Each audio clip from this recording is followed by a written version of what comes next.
ànd ceeg Mamadou Dieye Mamadou nuyu nañ la. bu baax Aïssatou di nuyu waa plateau bi yëpp. alors c'est parti. voilà c'est parti bi tey ma njëkkante ak waa rédaction ba. ci journal bi xam nga.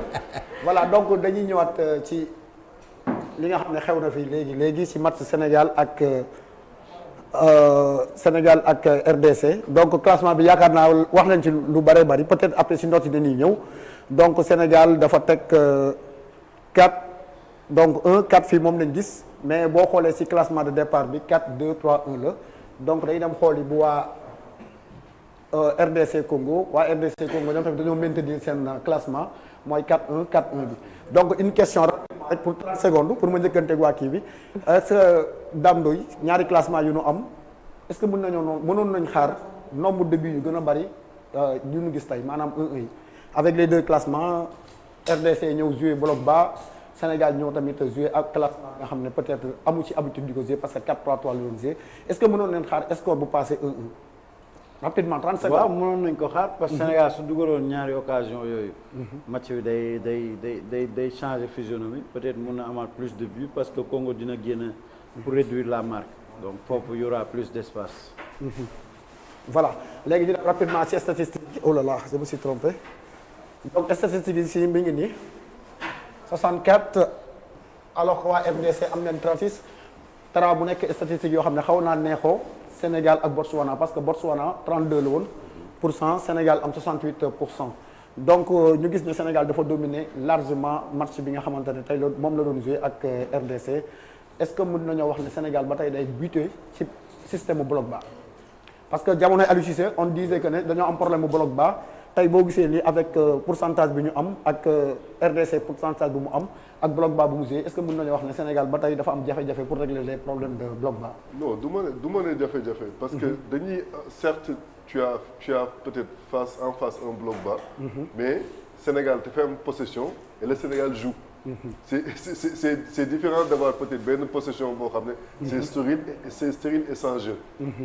commence nañ ko tàmm moo tax Aliou kii ni ñu ko waxatee Pape Thiaw indi système bi pour trouver des solutions le problème mooy que waa Congo dañu xool bu baax gis ne keroog suñu transition yëpp ñu doon def ay transition axiale la avec du jeu combiné moo tax ñoom seen 4-1-4-1 bi dafay densifier seen axe bi moo tax Dame di wax en deuxième mi-temps loolu densification boobu ñu fay def moo tax ñuy couper parce que 4 système Sénégal bi 4-2-3-1 bi si c'est en position défensive c'est pour nga tëj sa axe obligé beneen équipe bi mu jaar ci côté loolu moo doon peut-être difficulté bi Sénégal am mais sinon bon mooy loolu voilà quoi allez on revient pour rappeler waaw bloc bas bi c'était en premier mi-temps premier mi-temps ngeen def bloc bas bi ok Sénégal foofu la amee problème donc ñu ñëw ci problème de créer na occasion da ko raté ok on va commenter maintenant les tirs donc Sénégal am 11 ñuy am 7 mais surtout boo ñëwee ci wàll tir yi donc ci tir yi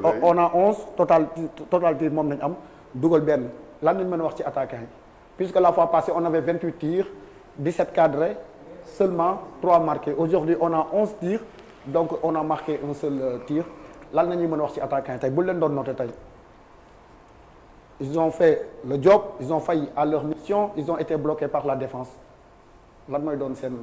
waaw ils ont simplement été maladroits parce que boo xoolee ratio bi dafay am un écart considérable écart boobu warta am boo ko méngoo le nombre de corners qu'il y a en faveur de l'un ou de l'autre ça te donne une idée du taux de maladresse quoi bi nga xamante ne moom je pense que seen présence dans la zone ne s'est pas posée mais le fait de matérialiser présence boobu en but loolu nu posé aujourd'hui on a plus de fautes par rapport ak rencontre précédente bi dañoo am 18 fautes parce que léegi gis nañ Sénégal c'est une grande équipe mais buy jouer ak yenn équipe day mel day am jafe-jafe ci wàllu marquage yi donc à partir de là est-ce que mënoon nañu wax ne Sénégal dafa yàqamti woon trop pour dugal moom moo tax mu doon jaawale vitesse ak précipitation on a 18 fautes la fois passée 16 fautes nañ amoon mu commencé nekk une habitude boo xamante ne daawuñu ko gis mais li nga koy faral di gis lu bëri ci Sénégal donc est-ce à dire que ne Sénégal dafa jaawale vitesse ak précipitation ci biir match bi.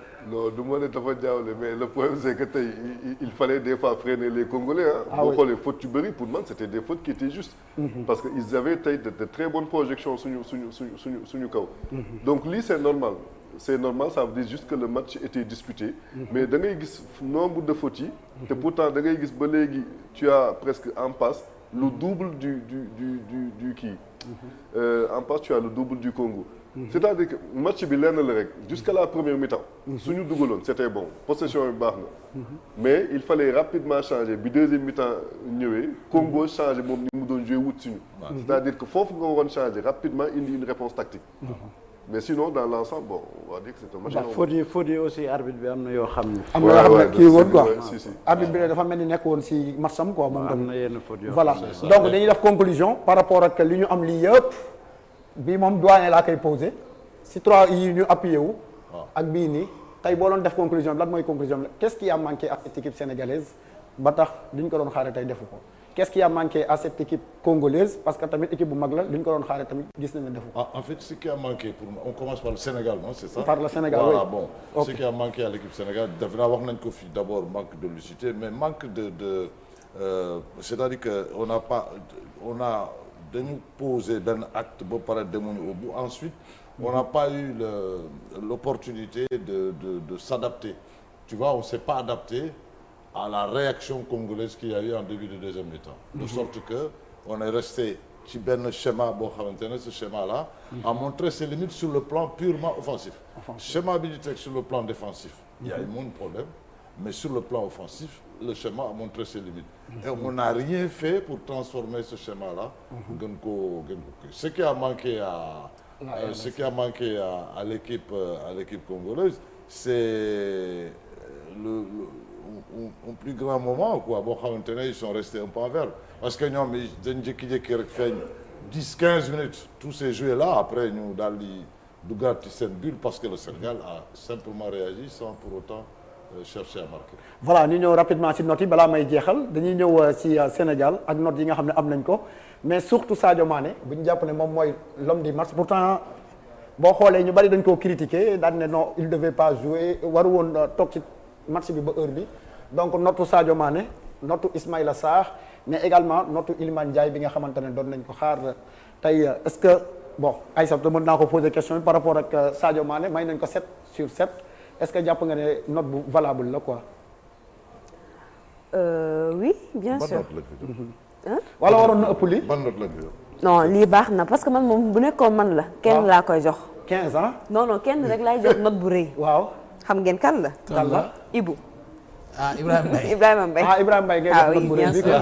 voilà il nous a sauvés. voilà bi day vous pensez que Sadio Mané moom mooy l'homme du match tey. man problème bi ma am la man damay poser question ma poser question man. waaw ok problème bi ma am mooy fan la ñuy tànnee homme du match parce que bit rek la dugal pour man ñu jox ko homme du match ndax loolu la ñuy tànnee homme du match ou bien parce que ça m'étonne.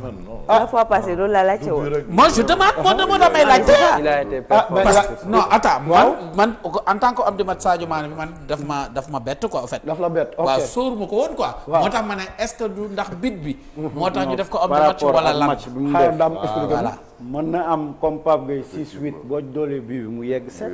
mu nekk sa. ok donc bii bi da ciy jouer quoi. quoi da ciy jouer quoi. Il ok fixe la je défense hein. Alxari way donc comprendre. te Sadio il a pas fait un mauvais match. voilà très bien loolu laa il a fait un bon match. il a fait un match correct. waaw li ñu doon wax li kii di wax ne que mooy bu ñu yeggee ay 75 ba 80. mënoon nañu andi plus de fraîcheur avec Sabaly. loolu la doon mais man même man. la sortie de Iliman Ndiaye man d'accord naa ci. parce que Iliman Ndiaye dafa réer depuis première période bi sax. xaw ma peut-être position bi la xaw ma lan la. xaw ma système bee ko arrangé. posé na la question posé na la question nee na lu tax mu réer ah. loolu laa wax ma ne xaw ma peut-être ndax système bi la. wala dafa du par rapport ak système bi lan moo tax mu réer keroog la. mooy dañu dagg suñu connexion bi. ok mooy défense milieu terrain ak attaque bi. ok connexion bee d'accord. donc connexion bi ñëwatul wifi amatu fa. moo tax ñu ne suñu jaaroon si côté yi di ngeen gis. code bi moo leen réer wifi parce que suñu jaaree si côté bi ñoom dinañ mën a projeter dina am appel boo xam ne day dem profondeur am appel boo xam ne day ñëw intérieur. Ismaïla Jacob aujourd'hui dañ ko xaw a noyé par rapport ak match bu njëkk bi nga xamante ne def na ko Côte Soutra est-ce que Ismaïla Jacob dafa dal tey ci benn xeer bu mag a mag par rapport ak Botswana parce que tey gis nañ ne fii faiblesse bi fii la nekk mais man côté Sabaly bi sax côté kii Koulibaly bi xaw naa ci am tuuti problème parce que je me dis que ne def na ay passes yu bon yu bëree bëri. donc si note yi nii tamit. s'il y a quelque chose boo xamante est-ce que d'accord nañ ci parce que man je me dis que ne kii moom moo gën a mérité am note que Kalidou Koulibaly loolu sama avis la. mën na am ma trompé wu est-ce que am na ku xalaat man contraire man li ma xalaat ak lu tax mu xalaat loolu ci plateau bi. non parce que buñ dee xool note yu ba. Crépin moo ëpp balle perdue que Koulibaly. ok et offensivement presque. kiiwul woon joxewul woon mais Kalidou Koulibaly il a touché beaucoup de ballons. aussi def na ay intervention yoo xam ni c'était crucial. donc note yi foofu lay différencier.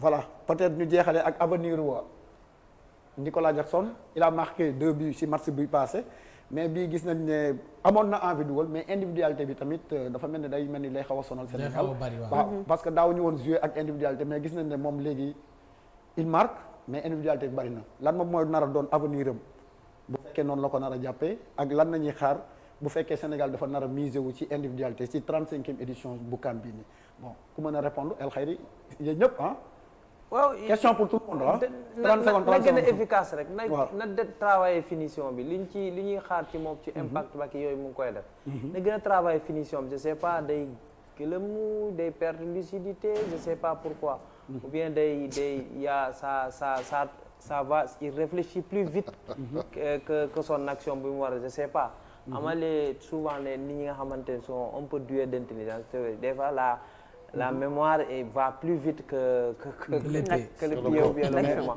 peut-être loolu laa wax dama dem peut-être loolu la mais bon il faut tamit ñu xam ne attaquant bii lañ ko laaj ñu ko jeu bu bëri te Nicolas il fournit beaucoup d'efforts participer ci suñu jeu na defa voilà kon c'est tout à fait normal mu jouer ak kii bi waaw il faut que ñu koy bàyyi muy nekk plus ci kaw ñu koy jege mais day ñëw plus day jooy plus d'efforts moo tax am na benn bal bu ñu doon wax nu bu ñu doon mu nekk ci kanam axe parce que dafa génnoon demande donc il faut muy présent après gars yi di ñëw di andi surnombre bi foofu donc loolu moom moo tax parfois muy am ay difficultés et c'est normal genre match yi des fois doo gis attaquant yow laay continuer parce que Sadio Mané il a été critiqué nañ ko lu bëree bëri yow joueur nga xam nga joueur bu ñu koy critiquer surtout joueur bu am envie pour defal dëkkam ñu koy critiquer loolu nag c'est dafa war a am parce que ñiy supporter tamit dañuy am seen droit ci kii bi donc Sadio ak prestation bi mu def nii est-ce que day wane ne ba tey il doit être maintenu dans l'effectif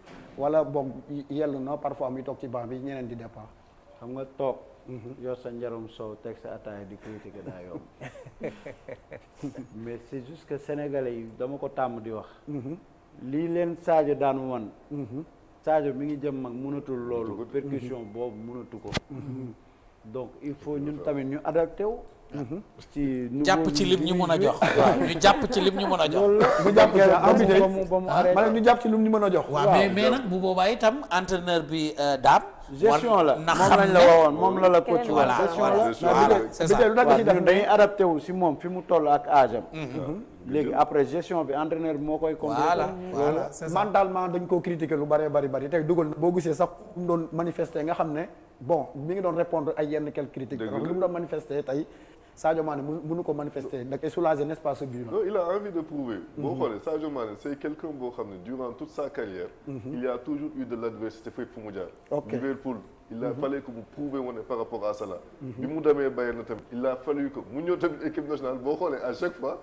il faut que moom mu ay critiques am. mu koy remettre en question. mais loolu pour man baax na si joueur. c'est juste que des fois moom daf koy sonal. moo tax match ba le passé mu raté. da nga gis joueur boo xam ne dafa mun wujjee. mais moom des fois wujj bu bëri du ko arrangé. waaw ama beneen problème dafa am. da ngay xool Harry Kane en Angleterre. waaw effectivement xoolal en Angleterre Harry Kane.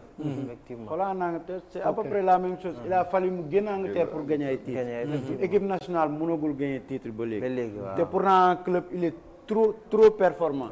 mais mënul performant en Angleterre en équipe nationale. football moo demee noonu football moo tëddee noonu. mais des fois il faut que nit ñi di comprendre aussi joueurs yi âge yi ak contexte match yi contexte saa dafa yanu lu diis. saa yoo dans sa tête xam nga lu si nekk. moo la nga xam. gagné coupe d'Afrique jox ko Sénégalais yi bàyyi. daal di bàyyi loolu dafa diis. doyen. la note globale. ça c'est vrai c'est ça. waaw bon sur Sadio Mané bu fekkee am nga si 30 secondes mais aussi si note globale bi Sénégal note globale bi boo ko boolee 6,77 la am sur 10 c'est baax na mais est-ce que si équipe bu mel ni équipe Sénégal war nañu koy may note 6,77 élève bu baax la élève bu moyen la wala élève bu passable la. Disons, peut mieux faire. Peut mieux faire. Peut mieux faire. Passable. Voilà, passable, en potentiel. Mais ce résultat méngóo ak potentiel bi nga xam. Voilà donc bi tey nag. note bi c'est sur 10 ou bien. note bi waaw c'est c'est sur 10. waaw non soxor nañu mënoon nañ ko pousse aussi ba 7 quand même. xaaral ma laaj Aïssatou d'accord na ak bi mais bien sûr wax na dëgg war na ko pousse ba 7. bu fekk sax. yéen ñaar man na beer rek da ngeen di soto. man na beer rek yéen ñaar da ngeen di soto El Khayri. Bon, moi c'est je normal crois wala.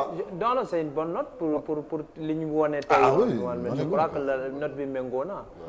boo defee kii par exemple équipe sa dayoo bi la ñuy xool d'abord ak li nga wone ci terrain bi.